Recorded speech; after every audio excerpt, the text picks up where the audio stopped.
May panibagong balita tungkol kay Kevin Durant. Ayon sa ulat ng Clutch Points insider na si Brent Siegel, hindi raw itinuturing ng Rockets na untouchable si Durant. Ibig sabihin handa silang pakinggan ng mga trade offers kung may magandang kapalit. Matatandaan kakalipat lang ni Durant sa Rockets noong nakaraang season. Inaasahan noon na siyang magiging veteran leader na tutulong para maging title contender ang Houston. Pero ayon sa report, hindi pala ito pang matagalang plano ng Rockets. Ang tingin nila kay Durant ay pansamantalang upgrade lamang mula kay Jalen Green para mapalakas agad ang kanilang lineup. Ayon po sa ulat, maraming tao sa NBA ang naniniwalang posibleng i-trade ng Rockets si Durant bago matapos ang kanyang kontrata na tatagal ng 2028. Isa sa mga dahilan nito ay ang umano'y tensyon sa loob ng locker room na sinasabing nagkaroon ng hindi pagkakaunawaan sa pagitan ni Durant at ilang mga teammates matapos lumabas ang issue tungkol sa isang umano'y burner account. Habang tumatagal ang season, nadadagdagan pa raw ang frustration ng buong team dahil hindi nila naabot ang inaasahang level ng laro kahit nandun si Durant.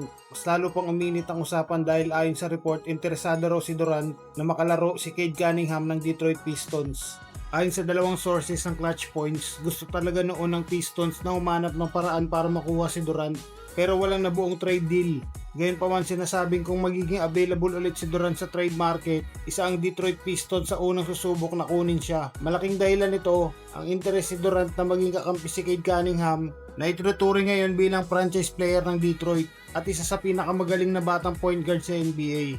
Gayunpaman, mahalagang tandaan na wala pang opisyal na trade negotiation o kasunduan sa ngayon. Isa pa lamang itong report mula sa league sources kaya wala pang kasiguraduhan kung mangyayari talaga ang trade. Samantala may mga analyst at fans na nagsasabing kung tuluyang umalis si Durant, maaaring mas madaling makabalik ang Rockets sa kanilang orihinal na direksyon.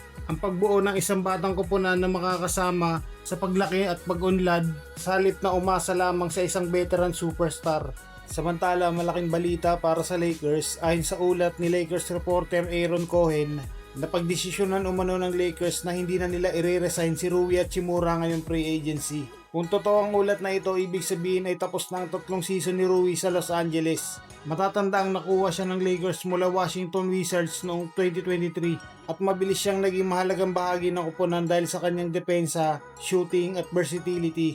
Noong nakaraang season, isa ito sa pinakamagandang season ni Rui. Umabot sa mahigit 44% ang kanyang 3-point shooting sa regular season at naging malaking tulong din siya sa playoffs kaya maraming fans na nagulat sa balitang hindi na siya babalik.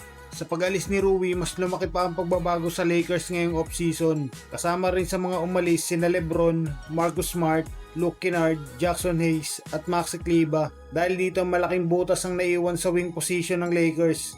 Hindi magiging madaling palitan ang contribution nila Rui, LeBron sa depensa at opensa ng Lakers. Ayon naman sa mga ulat, isa sa mga pangunahing target ngayon ng Lakers ay si Jonathan Kuminga.